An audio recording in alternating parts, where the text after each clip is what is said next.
جو باقاعدہ جیسے ٹپیکل گاؤں کا اسٹائل ہوتا ہے، گاؤں کا اس نے کاسٹیوم پہنا ہوا ہے، ویسے ہی کپڑے پہنے ہوئے ہیں، اس کے ایک ہاتھ میں مٹکا موجود ہے اور وہ میری طرف چلتی ہوئی آ رہی ہے اور مسلسل کچھ گنگنا رہی ہے۔ اب یہ بتاتے ہیں جیسے جیسے وہ لڑکی قریب آتی چلی آ رہی تھی، ویسے ویسے لگ رہا تھا کہ میں اس کے سحر میں مبتلا ہوتا چلا جا رہا ہوں۔ اور جب وہ بالکل قریب پہنچ چکی تھی تو میں نے دیکھا کہ اس نے اپنے سر پہ یا اپنے چہرے پہ گھونگھٹ ڈالا ہوا ہے اور اس کا آدھا چہرہ مجھے نظر آ رہا ہے، اور جتنا چہرہ مجھے نظر آ رہا تھا تو بظاہر ایسا لگ رہا تھا کہ بہت ہی کوئی حسین و جمیل لڑکی ہے جو اس گھونگھٹ کے پیچھے موجود ہے۔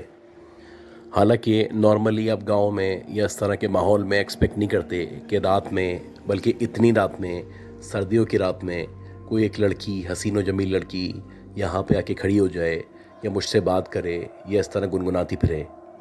خیر، میں مکمل طور پہ اس کے سحر میں مبتلا ہو چکا تھا اور میں مکمل طور پہ بے بس لگ رہا تھا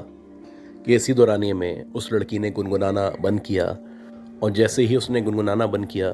تو ایسا لگا میں اپنے سینسز میں آ چکا ہوں یا میں اپنے ہوش میں آ چکا ہوں، کیونکہ جب وہ گنگنا رہی تھی تو ایسا لگ رہا تھا کہ میں کچھ نہیں کر پا رہا، بس اس کی جو سریلی آواز ہے اس کو سنتا چلا جا رہا ہوں اور اس کے سحر میں مبتلا ہو چکا ہوں۔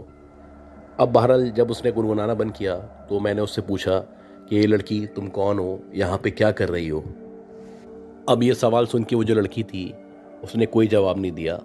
اور اس نے اپنے جو دوپٹے کا پلو تھا وہ اپنے دانتوں میں دبایا، کیونکہ مجھے اس کا آدھا منہ نظر آ رہا تھا، اور پیچھے کی طرف جانے لگی۔ اب یہ بتاتے ہیں بڑا عجیب سا بیہیویئر تھا جو اس نے کیا تھا۔ اب یہ بتاتے ہیں کہ کچھ دیر خاموش رہنے کے بعد میں نے اس سے دوبارہ پوچھا کہ بتاؤ اے لڑکی تم کہاں سے آئی ہو، تم کون ہو؟ یہ بتاتے ہیں کہ جب میں نے دوبارہ اس سے پوچھا تو اگین اس نے کوئی جواب نہیں دیا اور ایک دم سے پیچھے ہٹی، اور جیسے ہی پیچھے ہٹی تو اس کے بعد اس نے گول گول جھومنا شروع کر دیا۔ اب یہ جو کچھ ہوا تھا یہ کچھ سیکنڈز کے اندر اندر ہوا تھا، اور جیسے ہی اس نے گول گول گھومنا شروع کیا تو ایسا لگنے لگا جیسے ایک دھواں سا ہے جو اس کے ارد گرد جمع ہونا شروع ہو گیا ہے، اور دیکھتے ہی دیکھتے ایسا لگا جیسے کہ وہ ایک آگ کا گولا ہے یا اس کے چاروں طرف آگ لگی ہوئی ہے۔ اب یہ بتاتے ہیں کہ پہلے تو میں نے مکمل طور پہ دیکھا تھا وہ ایک لڑکی تھی اور مسکرا رہی تھی، گنگنا رہی تھی، لیکن جیسے ہی اس نے گول گول گھومنا شروع کیا تو دیکھتے ہی دیکھتے وہ جو لڑکی تھی وہ ایک شعلے میں تبدیل ہو چکی تھی، اور ایسا لگ رہا تھا کہ کوئی بہت لمبی سی یا بڑی سی آنکھ کا گھیرا ہے جو مسلسل گول گول گھوم رہا ہے۔ اب یہ جو کچھ ہوا تھا یہ کچھ سیکنڈز کے اندر اندر ہوا تھا، اور میں بڑا حیران تھا، پریشان تھا کہ ایسا کیسے ہو سکتا ہے۔ ابھی میں نے اس لڑکی سے بات کرنے کی کوشش کی ہے، اور دیکھتے ہی دیکھتے کچھ سیکنڈز کے اندر اندر یہ جو ہے آگ میں تبدیل ہو چکی ہے۔ اب جب میں نے یہ منظر دیکھا تو میں آہستہ آہستہ کر کے پیچھے ہٹنے لگا، اور مجھے اندازہ ہو گیا کہ یقیناً کوئی چھلاوا ہے یا کوئی شیپ شفٹر ہے یا کوئی چڑیل ہے، کیونکہ ہم ایکسپیکٹ نہیں کرتے کہ ایک عام انسان یا ایک عام لڑکی آگ میں تبدیل ہو سکتی ہے۔ اب یہ بتاتے ہیں کہ میں آہستہ آہستہ کر کے پیچھے ہٹا اور میں نے زور زور سے آیت الکرسی پڑھنا شروع کی، اور جیسے ہی میں نے آیت الکرسی پڑھنا شروع کی تو میں نے دیکھا یہ جو آگ ہے یہ مجھ سے دور ہوتی چلی آ رہی ہے اور پیچھے کی طرف جانا شروع ہو گئی،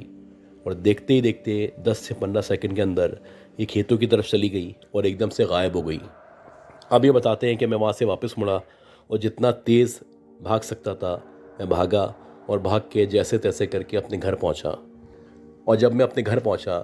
تو میری حالت غیر ہوئی ہوئی تھی، اور اتفاق سے جو میری مدر تھیں وہ جاگ رہی تھیں، وہ پریشان تھی کہ میں کہاں چلا گیا ہوں۔ بہرحال جیسے ہی میں اپنے گھر میں پہنچا تو میں نے اپنی ماں کو سارا کا سارا واقعہ بتایا، تو انہوں نے کہا تمہیں اتنی رات میں ندی کے کنارے نہیں جانا چاہیے تھا، کیونکہ یہ جو ندی ہے اس کے بارے میں بہت سارے قصے کہانیاں ہیں جو مشہور ہیں، اور بہت سارے لوگوں نے یہاں پہ مختلف عورتوں کو دیکھا ہے جو ایک دم سے اپنا روپ تبدیل کر لیتی ہیں۔ خیر بہرحال میں جیسے ہی گھر آیا تھا تو اسی وقت سے مجھے محسوس ہونا شروع ہو گیا تھا کہ جیسے میری طبیعت جو ہے وہ خراب ہونا شروع ہو گئی ہے، اور جیسے ایسے وقت گزرا مجھے تقریباً 103 104 بخار ہو چکا تھا، میں شدید بخار میں تپ رہا تھا، میری حالت غیر ہو چکی تھی، لیکن جو میری مدر تھی وہ مسلسل میرے سرانے بیٹھ کے قرآن کی تلاوت کر رہی تھی اور پانی پہ دم کر کے مجھ پہ چھڑک رہی تھی۔ یہ بتاتے ہیں کہ میں نے جو بھی 10-15 دن وہاں پہ گزارے اپنے گھر میں، اس دورانیے میں شدید بیمار رہا، اور اس کے بعد جب میں واپس لاہور آیا تو اللہ کا شکر ہے کہ میری آہستہ آہستہ کر کے طبیعت ٹھیک ہو گئی۔ لیکن اس کے بعد میں نے اپنے گھر والوں کو بھی تاکید کر دی، اپنے دوستوں کو بھی بتا دیا، بلکہ پورے کے پورے گاؤں کو بتا دیا کہ جو بھی باہر نکلے وہ کوشش کرے رات کے ٹائم میں خاص طور پہ اس ندی کے کنارے یا اس لیک کے کنارے کبھی بھی نہ جائے، کیونکہ اگر کوئی ایسی غلطی کرے گا تو یقیناً اس کا سامنا اسی عورت سے یا اس طرح کی عورتوں سے یا دیگر مخلوقات سے ہوگا۔ اچھا گائز، آج کی جو دوسری سٹوری ہے یہ ہمیں مس ناز نے بھیجی ہے۔ یہ بتاتی ہیں ان کا بنیادی طور پہ جو تعلق ہے وہ پنجاب سے ہے، اور پچھلے سمجھ لیں کہ 17 یا 18 سال سے یہ لاہور میں مقیم ہیں۔ یہ بتاتی ہیں کہ جب یہ لاہور شفٹ ہو رہے تھے تو اس سے پہلے انہوں نے کافی ہوم ورک کیا تھا، کافی سارے گھر دیکھے تھے، کافی کوششیں کی تھیں، تو تب جا کے ان کو ایک گھر پسند آیا تھا۔ یہ بتاتی ہیں کہ ان کے جو فادر ہیں وہ ظاہر سی باتیں ریٹائر ہوئے تھے، تو ان کے پاس ایک ٹھیک ٹھاک اماؤنٹ تھی اور وہ چاہتے تھے لاہور کے اندر کوئی بہت بڑا سا بنگلہ یا حویلی لیں۔ خیر بہرحال کافی کوششوں کے بعد ان کو کم پیسوں میں بہت معیاری یہ حویلی مل رہی تھی، تو لہٰذا ان لوگوں نے یہاں پہ خریدنے میں اور سیٹل ہونے میں عافیت جانی۔ اب یہ بتاتی ہیں کہ جب ہم لوگ یہاں پہ شفٹ ہوئے تو ظاہر سی بات یہ بہت بڑا گھر تھا اور ہمارے گھر کے افراد اتنے زیادہ نہیں تھے، تو جیسے ہی ہم شفٹ ہوئے اس کے 2-3 دن بعد سے ہی مختلف واقعات ہونا شروع ہو گئے۔ جیسے کہ یہ بتاتی ہیں کہ ہم جو 5-6 بہن بھائی تھے اور ہمارے والدین تھے، تو رات میں جب ہم کھانا کھا رہے ہوتے تھے، خاص طور پہ کھانے کے ٹائم پہ جب ہم سب کے سب لوگ ایک ہی کمرے میں موجود ہوتے تھے، تو اس وقت اکثر ایسا ہوتا کہ گھر کے جو دروازے ہیں وہ خود بخود بجنا شروع ہو جاتے۔ اچھا، پہلے تو ہم سمجھتے تھے کہ ہو سکتا ہے کہ جو ہمارا نوکر ہے اس کے بچے ہیں یا نوکر ہے جو بجاتا ہے، تو ہم اگنور کر دیا کرتے تھے۔ لیکن جب یہ دوسرے دن تیسرے دن ہوا تو ہم نے اپنے نوکر سے خبر لی اور اس کو کہا کہ بھائی یہ دروازے کون بجاتا ہے؟ تو وہ کہنے لگا صاحب آپ لوگوں کے آنے سے پہلے بھی یہاں پہ جو فیملی رہا کرتی تھی اس کی بھی یہی شکایت تھی۔ اب یہ جو ہمارا نوکر تھا، یہ پرانی والی جو فیملی تھی یا ہم سے پہلے جو رہا کرتے تھے ان کے ساتھ بھی یہاں پہ نوکری کیا کرتا تھا۔ اب اس نے جب یہ بات بتائی تو پہلے تو ہمیں یقین نہیں ہوا، ہم نے سوچا کہ ایسی باتیں بنا رہے جو نارملی نوکر وغیرہ کیا کرتے ہیں، لہٰذا ہم نے اس پہ ٹرسٹ نہیں کیا۔ یہ بتاتی ہیں کہ اس کے بعد 3-4 دن مزید گزرے اور ایسے ہی ہوا کہ ہمارے گھر میں گیسٹ آئے ہوئے تھے اور ایک دم سے کھانے کے دوران کسی نے زور زور سے دروازوں کو پیٹنا شروع کیا۔ یہ بتاتی ہیں کہ ان کے جو بھائی ہیں وہ تھوڑے سے غصے والے ہیں یا جلد باز ہیں، تو جب مسلسل آواز آنے لگی تو ان کے جو بھائی تھے انہوں نے بیٹھے بیٹھے کہا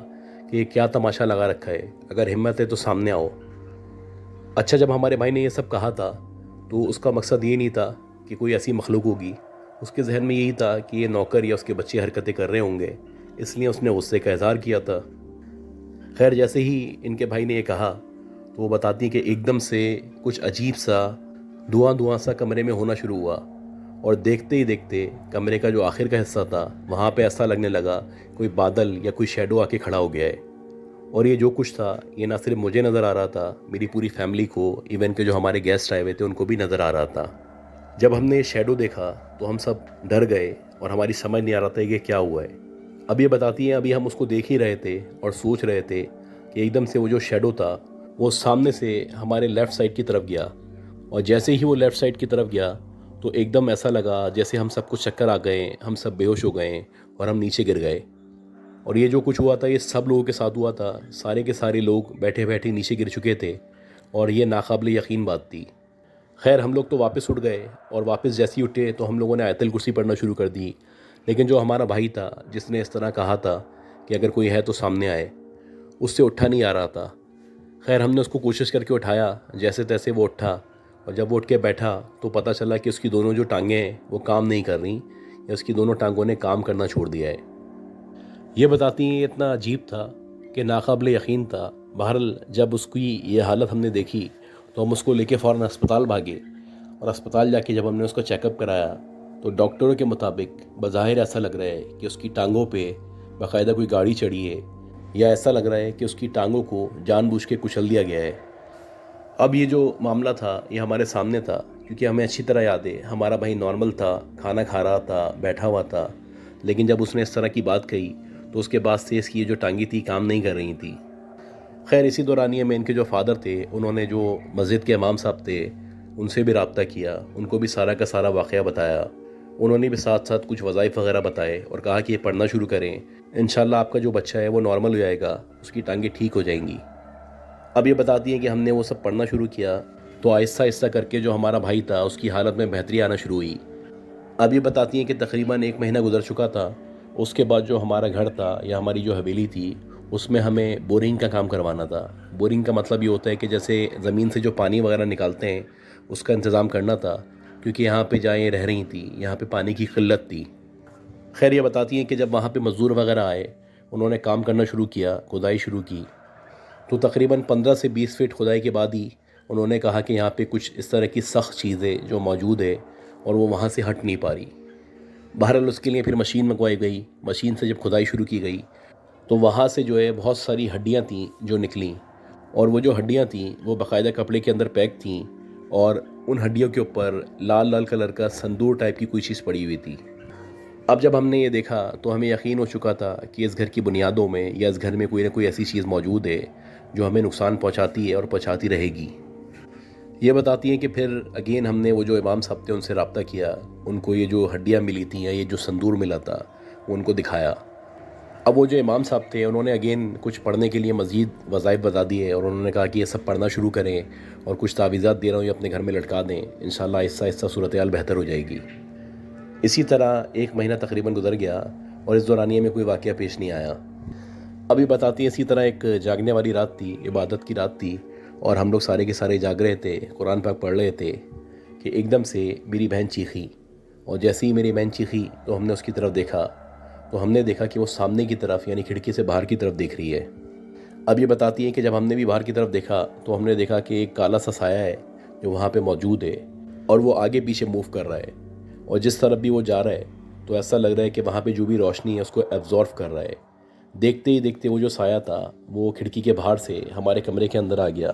اور جیسے ہی وہ ہمارے کمرے کے اندر آیا تو ایسا لگنے لگا کہ ہمارے کمرے میں جو بھی سیورز وغیرہ موجود ہیں یا جو بھی لائٹس موجود ہیں انہوں نے کام کرنا چھوڑ دیا ہے، اور ایک عجیب سا اندھیرا تھا جو ہمارے کمرے میں ہو چکا تھا۔ حالانکہ ہم سب کے سب لوگ اس وقت عبادت کر رہے تھے، قرآن پاک پڑھ رہے تھے، تلاوت کر رہے تھے، اس کے باوجود یہ ہو رہا تھا۔ یہ بتاتی ہے کہ پوری رات ہم لوگ عبادت کرتے رہے، اور کچھ دیر کے بعد وہ جو سایہ تھا وہ وہاں سے غائب ہو گیا۔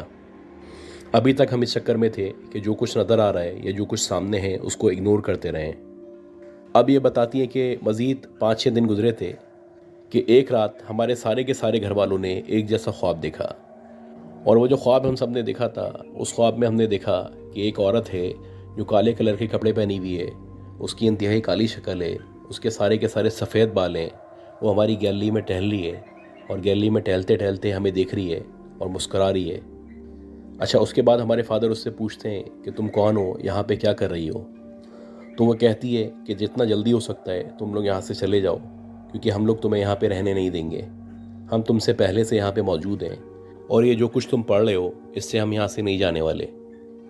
یہ خواب دیکھ کے سب کی آنکھ کھل گئی، اور جب سب کی آنکھ کھلی تو سب نے ایک دوسرے سے شیئر کیا، اور سب نے بتایا کہ ہم نے بھی یہی خواب دیکھا ہے۔ اب جو معاملات تھے وہ گمبھیر سے گمبھیر ہوتے چلے آ رہے تھے۔ ظاہر سی بات ہے، اتنی خواہشات سے، اتنی محنت سے ہمارے والد صاحب نے یہ مکان لیا تھا، اور ہمارا کسی بھی طرح موڈ نہیں تھا کہ اس کو چھوڑیں یا اس کو خالی کریں، کیونکہ نارملی ایک خریدے ہوئے گھر کو چینج کرنا آسان نہیں ہوا کرتا۔ اگر آپ کرائے پہ رہ رہے ہوں تو ظاہر سی بات ہے آپ فیصلہ کر سکتے ہیں کہ ہم اپنا گھر چھوڑیں، کسی دوسرے گھر میں چلے آئیں۔ اب یہ بتاتی ہیں کہ مزید کچھ دن گزرے تو ساری کی ساری فیملی، ہر بندے کے ساتھ سلیپ پیرالائسس کا مسئلہ ہونا شروع ہو گیا۔ ایسا ہوتا کہ رات میں سارے کے سارے سو رہے ہوتے، اور سوتے سوتے سب کی آنکھ کھلتی، اور جب ان کی آنکھ کھلتی تو ان کو باقاعدہ محسوس ہوتا کہ ان کی گردن پہ، ان کے سینے پہ کوئی آ کے بیٹھ گیا ہے، اور جب غور کرتے تو وہی کالی سی عورت ہوتی، اس کے سفید بال ہوتے، کالے کپڑے اس نے پہنے ہوئے ہوتے، اور وہ سب کا گلا دبانے کی کوشش کر رہی ہوتی۔ اب یہ بتاتی ہیں کہ جب یہ ہمارے ساتھ ہوتا تو ہم لوگوں کو ایسا لگتا ہمارا سارا کا سارا جو جسم ہے اس نے کام کرنا چھوڑ دیا ہے، ہم مفلوج ہو چکے ہیں۔ لیکن ایک دفعہ ایسا ہوا کہ جب میرے ساتھ سلیپ پیرالائسس ہوا تو میں نے ہمت کر کے مسلسل آیت پڑھنا شروع کی، اور ایسا لگا کہ پتہ نہیں کہاں سے میرے اندر طاقت آ گئی ہے، اور میں نے زور سے کھینچ کے ایک جو ہاتھ تھا اپنا وہ اس عورت پہ مارا جو میرے سینے پہ آ کے بیٹھی ہوئی تھی۔ اب یہ بتاتی ہیں جب یہ سب کچھ ہوا تو ایسا لگا میں سینسز میں نہیں ہوں، اور میری آنکھیں بند ہو گئیں، اور جب میری آنکھ کھلی تو میں نے دیکھا کہ میرے ہاتھ میں بہت شدید درد ہو رہا ہے، اور جب میں نے اپنے ہاتھ پہ غور کیا تو ایسا لگ رہا تھا کہ میرا جو ہاتھ ہے وہ کسی آگ میں ڈالنے کی وجہ سے جل چکا ہے یا جھلس چکا ہے۔ اب جب صورتحال اس قدر بڑھ گئی تو میرے جو فادر تھے انہوں نے کہا کہ فی الحال ہم لوگ جو ہے ایک کرائے کا گھر لے لیتے ہیں، اور یہ جو گھر ہم نے خرید لیا ہے اس کو بیچنے کی کوشش کرتے ہیں۔ اور ایسے ہی ہوا کہ جو ہمارے فادر تھے انہوں نے کرائے کا گھر لیا اور اس گھر کو بیچنے کے لیے ایڈ لگا دیا۔ بہرحال 3 مہینے کی کوششوں کے بعد اللہ اللہ کر کے گھر بکا، اور ہمیں ہمارے پیسے مل گئے۔ اس کے بعد یہ بتاتی ہے کہ دوبارہ سے ہم نے گھر لیا، اور جب ہم نے دوبارہ گھر لیا تو اس کو خریدنے سے پہلے استخارہ کروایا، اور استخارے میں جب ہاں آئی تو اس کے بعد ہی ہم نے اس کو پرچیز کیا. یہ بتاتی ہے کہ اب میں اپنے نئے گھر میں موجود ہوں اور اللہ کا شکر ہے کہ وہاں پہ ہم لوگ بہت سکون سے رہتے ہیں. وہاں پہ اس طرح کے واقعات اور معاملات پیش نہیں آتے. تو گائز امید کرتا ہوں آپ کو یہ جو سٹوریز تھیں یہ پسند آئی ہوں گی. اگر آپ کو یہ سٹوریز پسند آئی ہیں تو پلیز لائک کریں. لائک کرنا آپ کا میرے لیے بہت امپورٹنٹ ہے. شیئر کریں, سبسکرائب کریں اور دعاؤں میں یاد رکھیں کہ اللہ مجھے ہم سب کو صحت دے, زندگی دے, ہم سب کو کامیابی دے, ہمارے لیے آسانیاں فرمائے. اپنا خیال رکھیے گا. اللہ حافظ.